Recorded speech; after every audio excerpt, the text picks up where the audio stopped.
తమిళనాడులో ఏదైతే విజయ్కి సంబంధించినటువంటి జననాయకన్ వాయిదా పడిన నేపథ్యంలో అది ఒక కొత్త చరిత్ర అయింది. జనవరి 9న వాస్తవంగా మూవీ ప్రేక్షకుల ముందు తీసుకొస్తామని చిత్రబృందం ప్రకటించడమే కాకుండా ఓవర్సీస్తో సహా పలు ప్రాంతాల్లో టికెట్ బుకింగ్స్కి అనుమతి కూడా ఇచ్చింది. ఇప్పుడు సినిమా వాయిదా పడ్డంతో టికెట్ డబ్బులు వెనక్కి తిరిగి ఇచ్చే ప్రక్రియ మొదలైంది.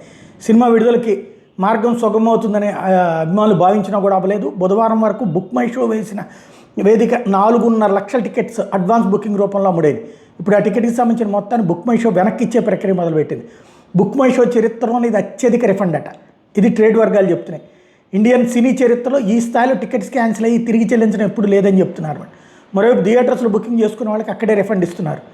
వాస్తవంగా విజయ్ ఇందులో కీలకమైనటువంటిది. గత కొన్నేళ్లుగా నటించిన సినిమాలన్నీ విడుదలకు ముందు వివాదం అవడం, రాష్ట్ర వ్యాప్తంగా చర్చకి దారితీయడం జరిగినాయి. కావాలనికి లాండ్ ఆర్డర్ సమస్య వస్తే తుపాకీ మీద రాష్ట్రంలో పలు చోట్ల ఆందోళనలు జరిగింది. తలైవ అయితే రాజకీయంగా దుమారం రేపింది.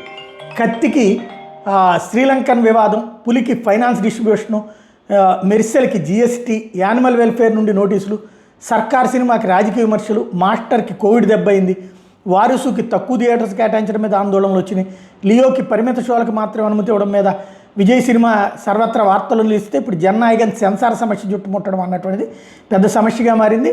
ఇది అసలు ఎప్పుడు వస్తుంది అన్నది తేలకుండా పోయింది.